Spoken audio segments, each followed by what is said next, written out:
is Marycia, and today I'm going to teach you how to make sorrel soup.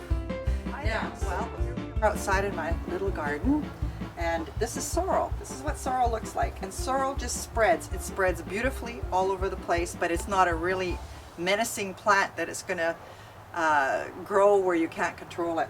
So I'm going to now pick these sorrel leaves like this. We're going to take them in and we're going to wash them, and we're going to use them to make the sorrel soup. Here we go. Now what I'm going to do is I'm going to just go through each one.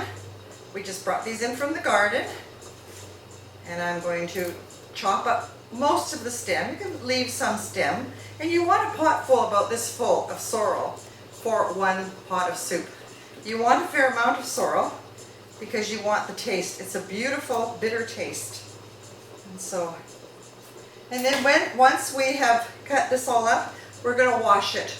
Don't wash it with a sieve, but put water in, rinse it out, pull it out, and then get all the dirt out really well. So we're going to prepare this now. Yeah, sorrel soup, most people in Canada probably don't even eat. I think it's a real original European soup.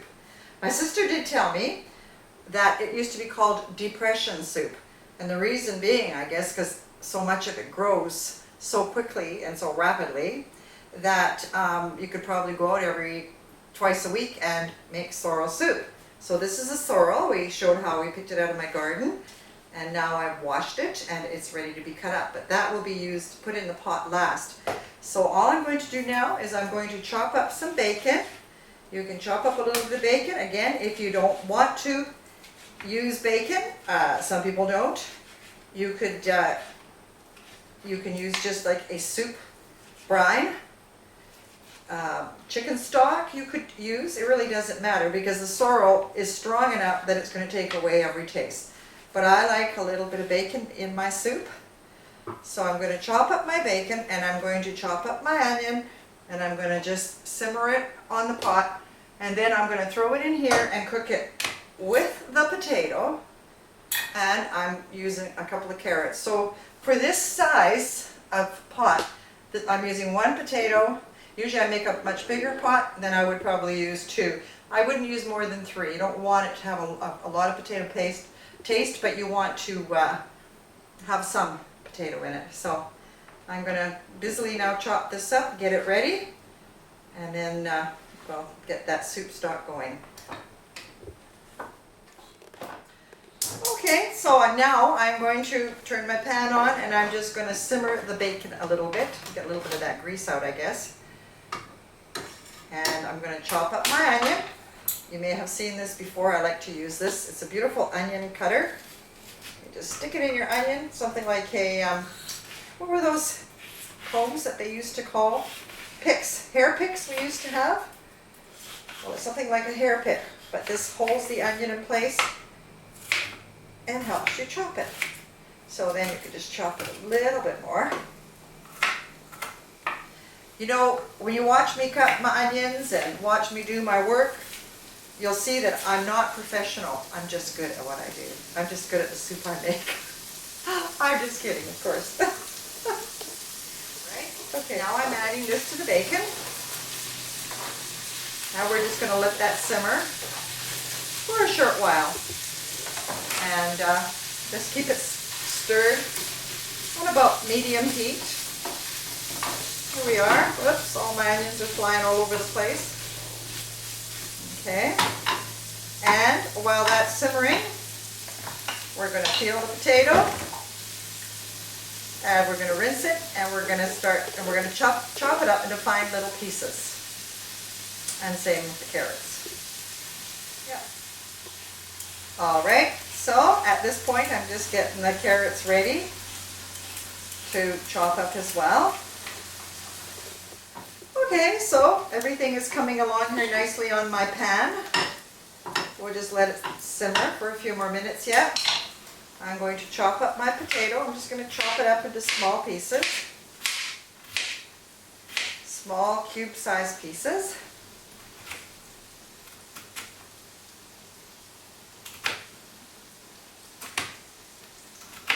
And I've decided, you can change your mind every time you make soup, but I'm going to shred the carrots in my shredder.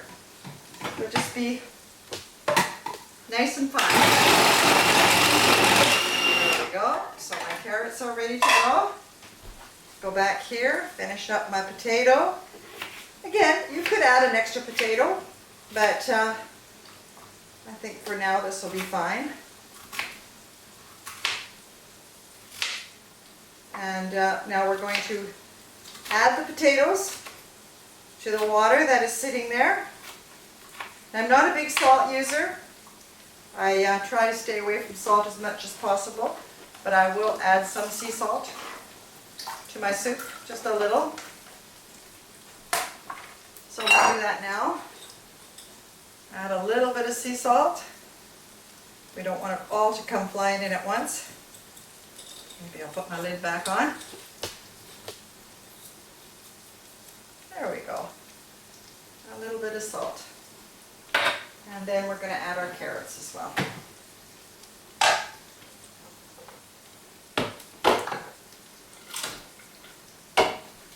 There we go. Alright, so now we're just going to cook this till it's for about maybe 15 minutes. The carrots and the potatoes, till they're pretty well done. We're going to add the bacon and the onions. And then at the very end, we're going to add the sorrel. Alright. Well, my soup is starting to cook nicely. My bacon and onions have been sauteed nicely. I'm just going to put the bacon and the onions in. And I'm going to let it keep cooking for about another 10 minutes. And then I'm going to add the sorrel. Okay. Alright, while the soup is cooking, I am now chopping up the sorrel leaves. I'll just chop them up, and we won't put them in until the soup is until the potatoes are quite done. Potatoes and the carrots.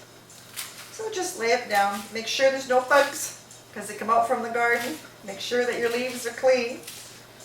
Okay, so then we'll put them in as soon as we're ready to add it to the soup. Okay, so now we're ready to put the sorrel. There's our soup. It's boiling nicely. I don't know if you can get that in there or not, but there you are. That's pretty well cooked and boiling nicely. Oh, I missed that. Now I'm going to add the sorrel. And as soon as I add the sorrel, it'll just not melt down, but it looks like it's melting down. The leaves just shrivel right up. So there we are. That's what it's beginning to look like. It's beginning to look a lot like Christmas. Well, not quite. It's beginning to look a lot more like a sorrel soup. Somebody was asking me if you could use spinach. No, spinach and sorrel are two absolutely different tastes. Spinach is wonderful, but it would not make sorrel soup. And sorrel soup is actually a borscht. It is like we have our red beet borscht. This is our green borscht. So, and I'm going to add some dill. Dill is always very welcome in a Ukrainian dish. So I've added some dill. Now what I'm going to do is let it cook, and then I'm going to add the last ingredient, which will be a little bit of flour mixed with an egg and a little bit of sour cream. So I'll get that ready, and then we'll put it in a few minutes. Now we're going to add the finishing touches. I'm going to break one egg.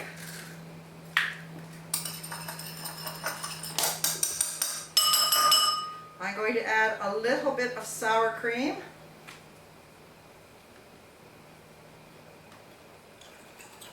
To that.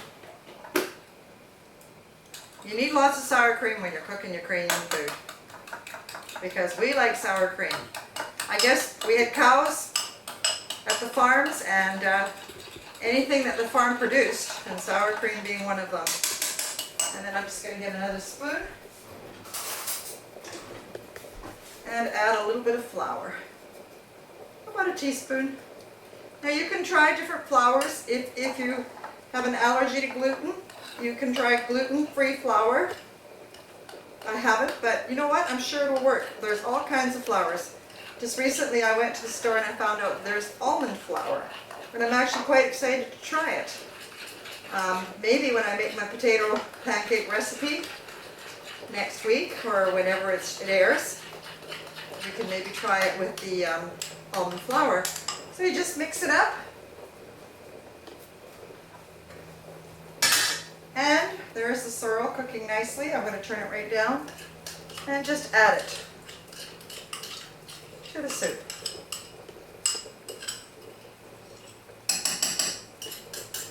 You might think, well, why am I doing that? I don't know why. It's just the way I've been taught. There you go. So now we have a green soup with a white texture. Can you see that? There you go. I hope you can see that well enough. I'm going to let it simmer now. At this point, you don't want to boil it because you've got your sour cream in there. So I just leave it on low for a few minutes and our soup is pretty well ready. So enjoy your soup when you've made it.